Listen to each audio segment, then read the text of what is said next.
Hi my families, எல்லோரும் எப்படி இருக்கீங்க? எல்லாருமே நல்லா இருக்கணும்னு கடவுள்கிட்ட நினைக்கிறேன். எல்லாருக்குமே ஜெய் ஜெகநாத் நமஸ்கார். இன்றைக்கி என்ன வீடியோ பார்க்க போகிறோம் அப்படின்னா, நான் எப்போவுமே மாமியாரோட பெரிய மாமியாரோட ஃபோனில் பண்ணி நான் ஸ்க்ரீன் ரெக்கார்ட் பண்ணி வீடெல்லாமே உங்களுக்கு காமிச்சிருப்பேன். ஸோ இப்போ மூத்தார் போயிருந்தாங்க. பெரிய மாமனாரோட திதி முடிஞ்சிடுச்சு. கிட்டத்தட்ட முடிஞ்சு ஒரு வாரம், ஆமாம் போன வாரம் தான் ஆச்சுன்னு நினைக்கிறேன். சனிக்கிழமையும் வெள்ளிக்கிழமையும் எனக்கு சரியாக ஞாபகம் இல்லை. எனக்கு உடம்பு சரியில்லை, அதை பார்த்து தான் அவங்களுக்கு அது பண்ணியிருந்தாங்க. அப்போ மூத்தார் எனக்கு வீடியோ எடுத்து கொடுக்க சொல்லியிருந்தேன். ஏன்னா அந்த ஜன்னலுங்க, அதுக்கப்புறம் நம்ம நீட்டாக அரேஞ்ச் பண்ணது எல்லாமே ஒழுங்காகவே தெரியல அப்படின்னு சொல்லிட்டு அவங்கக்கிட்ட சொல்லி நான் வீடியோலாம் எடுத்திருக்கேன். உண்மையாகவே அங்கே நான் இருந்திருந்தேன் அப்படின்னா எவ்வளோ அழகாக இருந்திருக்கோம் அப்படின்ற அளவுக்கு எனக்கு அந்த வீடியோ மூலமாக ரொம்ப ஹாப்பி ஆகிட்டேன். எனக்கு தெரிஞ்சவங்களுக்கெல்லாமே காமிச்சிட்டு இது எங்களோட வீடு அப்படின்றத முதல் கொண்டு நான் காமிச்சேன். அதுக்கப்புறம் உங்ககிட்டயுமே ஷேர் பண்ணணும்னு நினச்சிட்டேன். கொஞ்சம் ஒர்க் பிஸியில் வேலை இப்போ கொஞ்சம் ஹெவியாக கொடுக்குறாங்களா, இவ்வளோ பின் போடணும் அப்படின்னும்போது இந்த ஃபுல் பாடியே அவ்வளோ பெயின்ஃபுல்லாக இருக்கும். வந்த உடனே வீட்டில் இருக்கிற பாத்திரம் எல்லாமே கழுவிடுவேன். இன்றைக்கி சுத்தமாக எதுவுமே கழுவலை. இங்கே பாருங்கள், பாத்திரம்லாம் அப்படியே இருக்குது. எனக்கு கொஞ்சம் ரெஸ்ட் எடுத்துக்கலாம். கொஞ்சம் தைக்க வேண்டியது ஒன்று கொஞ்சம் இருக்குது. அதை தைக்கிறதுக்கு இன்ட்ரெஸ்ட் வரமாட்டேங்குது. தைச்சேன் அப்படின்னா திருப்பி என்னால் அங்கே வேலை செய்ய முடியல அப்படின்னு சொல்கிறதுனால அதனால் இது பண்ணுறேன். இப்போ என்ன பார்க்க போகிறோம் அப்படின்னா, உண்மையாகவே சொல்கிறேன், இந்தளவுக்கு பர்ஃபெக்டாக வந்திருக்க வீடு அப்படின்னு நான் எக்ஸ்பெக்ட் பண்ணவே இல்லை. நான் தமிழ்நாட்டில் எப்படி இருக்கோ அதே மாதிரி தான் அங்கேயும் இருக்கணும் அப்படின்றத உறுதியாக இருந்தேன். அதே மாதிரி விண்டோஸ் கூடவும் நான் அதை அந்த விண்டோஸ் தமிழ்நாட்டில் இருக்கும் வீடியோஸில் பார்த்து தான் நான் ஒன்று செலெக்ஷன் பண்ணேன். ஹஸ்பண்ட் ஒன்று செலெக்ஷன் பண்ணாங்க. ஹஸ்பண்ட் செலெக்ஷன் பண்ணது நான் உங்களுக்கு ஆல்ரெடி வீடியோவில் காமிச்சிருப்பேன். பட் அது வீட்டுக்கு நினைக்கிற போது எப்படி இருக்குது எப்படி இல்லை அப்படின்றத உங்ககிட்ட ஷேர் பண்ண போகிறேன். இன்னுமே 2 ரூம் இன்னைக்கு தளம் போட்டிருக்காங்க. ஐ மீன் பிளாஸ்டர் பண்ணியிருக்காங்க. அது டைல்ஸ் தான் போட போகிறோம். சரி, அது 2 வீடுமே மண்ணாக இருந்ததுனால இப்போ யாராவது அங்கே வெயில் காலத்தில் படுத்துக்கணும் அப்படின்னு நினச்சா கூட அங்கே போய் ஓப்பன் பிளேஸில் படுத்துக்கலாம் அப்படின்றதுனால, ஏதாவது ஒரு பொருளை வைக்கணும் அப்படின்னா கீழே அழுக்காக இருக்குது அப்படின்றதுனால இது போட்டிருக்கோம். அது நான் வீடியோ எடுக்கலை. அண்ணா ஒரு 4 நாள் இருந்துட்டு போயிட்டாங்க. அதுவும் இல்லாமல் இன்னொரு விஷயம் என்ன அப்படின்னு பார்த்தீங்க அப்படின்னா, அவருக்கு புல்லட் வாங்கிட்டாங்க. அதையும் எடுத்துகிட்டு வந்திருந்தாங்க. அதையும் வீடியோவில் கவர் பண்ணியிருக்காங்க. அதையும் நான் உங்ககிட்ட காமிக்கிறேன். அது செகண்ட்ஸில் தான் எடுத்திருக்காங்க. எப்படின்னா வாங்கி ஒரு 8 மாதமோ 9 மாதமோ தான் ஆகுது. என்னோடய மாமியாரோட தம்பியோட புல்லட் தான் அது விற்கணும் அப்படின்னு சொல்லிட்டு 2 லட்சத்துக்கும் என்னவோ விற்க சொல்லி இது பண்ணியிருந்தாங்க. அதுக்கு அண்ணாவுக்கு தெரிஞ்சு, மூத்தாருக்கு ஓகேங்களா, அண்ணா மூத்தார், அவங்களுக்கு தெரிஞ்சு நானே வாங்கிக்கிறேன் அப்படின்னு சொல்லிட்டு என் ஹஸ்பண்ட்கிட்டையும் சண்டை போட்டு அவங்க கிட்ட பேசி, அதுக்கப்புறம் ஹஸ்பண்டும் ஒருத்தவங்ககிட்ட கடன் வாங்கி, வட்டிக்கு கடன் வாங்கி 80,000 ரூபாய் அவங்க கொடுத்துருக்காங்க. மிச்ச பணம் அண்ணாவும் மாதம் 20,000 அவங்களுக்கு பே பண்ணுற மாதிரி இது பண்ணியிருக்காங்க. அதில் கம்மியும் பண்ணியிருக்காங்க.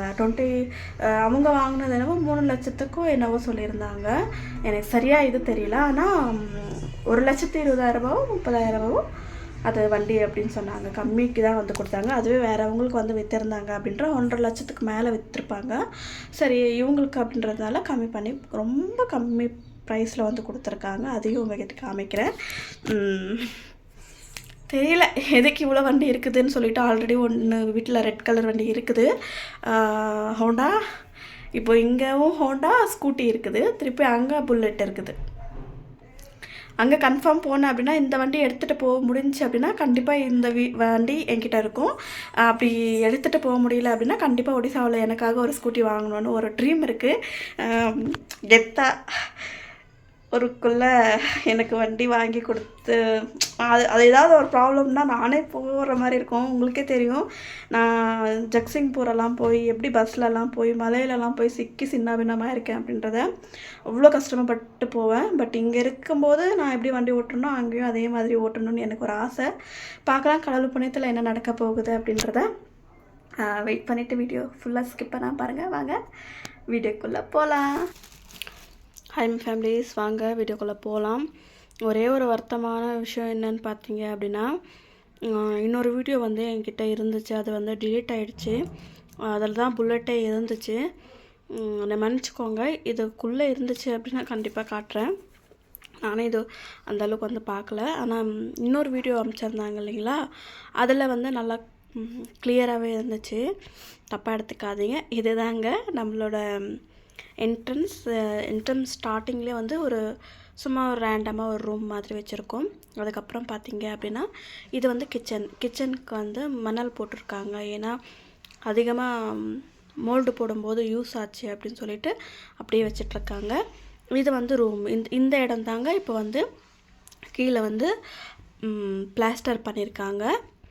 க்ளீனாக நீட்டாக எல்லா பொருளுமே வச்சுக்கிட்டோம் அப்படின்னு சொல்லிட்டு இப்போ வந்து மழை காலம், அதனால் வந்து துணி எல்லாமே வந்து காய வச்சுருக்காங்க. பெரிய மாமியாரோட திங்ஸ் வந்து இன்னுமே சில இருக்குது.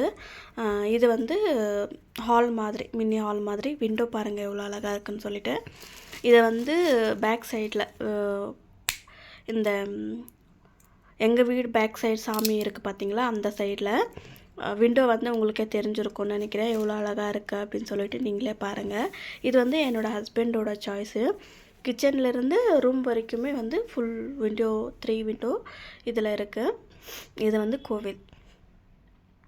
அண்ணா வந்து இப்போ வந்து நாங்கள் மாமியார் இருப்பாங்க பார்த்தீங்களா ரூமு, அந்த ரூமுக்கு மேலே தான் இருக்கும், வீடு மேலே, அந்த மோல்டுக்கு மேலே. இது வந்து நம்ம புதுசாக கட்டின இதுக்கு வந்து இன்னுமே நிறைய வேலைங்க எல்லாமே இருக்குது. மேலேயும் நாங்கள் வந்து வீடு கட்டுவோம். முதல்ல க்ளீனில் முடிச்சுட்டு முதல்ல வந்து இப்போது வேலைங்க கொஞ்சம் கொஞ்சமாக நடந்துகிட்ருக்கு இல்லைங்களா. வயரிங் வேலையும் இன்னும் கொஞ்சம் கொஞ்சம் நடந்துகிட்ருக்கு. அதுவும் செஞ்சிட்டோம் அப்படின்னா அதுக்கப்புறம் வந்து ஸ்டெப்ஸ் மாதிரி படிக்கட்டு வந்து நாங்கள் வந்து இது பண்ணணும். மாமியாரோட கிச்சன் இருந்துச்சு பார்த்திங்களா வீடு, அந்த கிச்சனை உடச்சி தான் நம்ம வந்து இப்போது ஸ்டெப்ஸ் பண்ண மாதிரி இருக்கும். இது தாங்க எவ்வளோ பெருசாக தெரியுது, நீங்களே பாருங்கள். நிஜமாக நான் இருந்திருந்தேன்னா கண்டிப்பாக ஏதாவது பூச்செடியாச்சும் நான் வந்து வச்சுருப்பேன். இப்போதைக்கு வந்து அவங்க எதுவுமே வைக்கல. மேலே மட்டும் கொஞ்சம் மட்டும் செவரு மட்டும் எழுப்பியிருக்காங்க.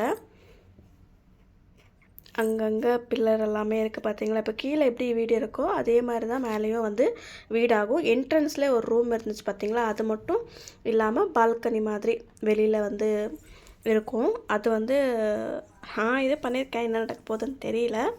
இது வந்து முன்னாடி வந்து இந்த மாதிரி ஸ்லோப்பிங் மாதிரி கொடுத்துருக்காங்க. முன்னாடி வந்து நல்லா இருக்கு. பைப்புமே வந்து நடுவில் வந்து பைப் கொடுத்துருக்காங்க. இந்த மேலே இருக்கிறது எல்லாமே வந்து இது பண்ணுறதுக்கு எப்படி இருக்குன்னு சொல்லிட்டு மறக்காம. ஓகே ஃப்ரெண்ட்ஸ், வீடியோ பார்த்துருப்பீங்கன்னு நினைக்கிறேன். எந்த அளவுக்கு வந்து வீடியோ நல்லா இருக்கா, இல்லை இதில் ஏதாவது உங்களோட கருத்துக்கள் வந்து என்கிட்ட வந்து சொல்லுங்கள். ஏன்னா ஒவ்வொருத்தவங்களுக்கும் ஒரு ட்ரீம் இருக்கும் வீடு இது பண்ணுறத வச்சு. எங்களுக்கு முடிஞ்ச அளவுக்கு வந்து எங்களுக்கு இடமே இல்லை அப்படின்றதுனால அந்த முதல்ல வந்து லைனாக வந்து அந்த ரூம் கட்டியிருப்போம் பார்த்தீங்களா, அதை மட்டும் போட்டிருந்தோம். அதுக்கப்புறம் வந்தது தான் வந்து மினி ஹால். ஏன்னா ஃபுல் லென்த்தாக இருக்குது. எனக்கு தெரிஞ்சு இவ்வளோ லென்த்தாக இருக்கும்னு நினைக்கிறேன். ஓகேங்களா, இதை விட சின்ன, ஆமாம் இவ்வளோ இருக்கும் உனக்கு தெரிஞ்சு. அதனால் முடிஞ்ச அளவுக்கு வந்து எங்கள் வீடு சீக்கிரமாகவே முடியணும், நான் அங்கே போகணும் அப்படின்றத வந்து ரொம்ப இதுவாக இருக்கேன். ஏன்னா இன்னுமே எப்படி இருந்தாலும் ஒரு 7-8 இயர்ஸ் ஆகும் நான் அங்கே போகிறதுக்கு. மேலே எனக்காக வீடு கட்டிட்டு தான் நான் வந்து போக போகிறேன். கீழே வந்து அண்ணா இருப்பாங்க, மேலே வந்து நாங்கள் இருக்கிற மாதிரி. நிறைய பேர் வந்து சொல்லியிருந்தீங்க, இல்லை கீழே வந்து சின்னவங்க தான் இருப்பாங்க, மேலே வந்து பெரியவங்க தான் இருப்பாங்க அப்படின்னு சொல்லிட்டு. பட் அங்கே எப்படின்னு சொல்லி எனக்கு தெரியாது. அவங்க கீழே இது பண்ணட்டும், மேலே வந்து எனக்கு கம்ஃபர்டபுளாக இருக்கிற மாதிரி நான் வந்து கட்டிக்கலாம் அப்படின்ற மைண்ட் செட்டில் இருக்கிறேன். கடைசியில் என்ன ஆக போகுதுன்னு எனக்கு தெரியல. ஆகும்போது பார்த்துக்கலாம் விடுங்க, நம்ம வீட்டில். ஏன்னா அதுக்கு நானும் கொஞ்சம் ஸ்பெண்ட் பண்ணுறேன். என்னால் முடிஞ்சதை ஏதோ ஒன்று நான் செய்கிறேன் அப்படின்னும் போது எனக்கும் கொஞ்சம் ஹாப்பியாக இருக்குது, அந்த வீடை நம்ம கட்டிகிட்ருக்கோம் அப்படின்றத.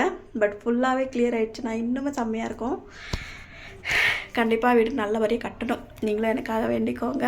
நிறைய பேர் சொல்கிறது என்னென்னா, நீங்கள் இங்கே இருந்துருங்க அப்படின்ட்டு. நம்ம இருக்கிற இடத்துல இருந்தால் தான் நம்மளுக்கு மரியாதை. ஸோ நாங்கள் இருக்கிறதுனால எந்த ஒருமே இதுவுமே இல்லை அப்படின்னு நான் சொல்ல மாட்டேன். பட் நம்மளுக்குன்னு யாருமே நம்மக்கிட்ட சொல்லக்கூடாது. இது உன்னோட வீடே கிடையாது அப்படின்ட்டு. இப்போ அங்கே கட்டுறதே எங்களோட வீடு, என்னோடய வீடுமே அதுக்கப்புறம் அண்ணாவோட வீடுமே. மேலே போயிட்டா அப்படின்னா அது என்னோடது மட்டுமா தான் இருக்கும், கீழேன்னா அவங்க அண்ணாவுக்கு தான் இருக்கும்.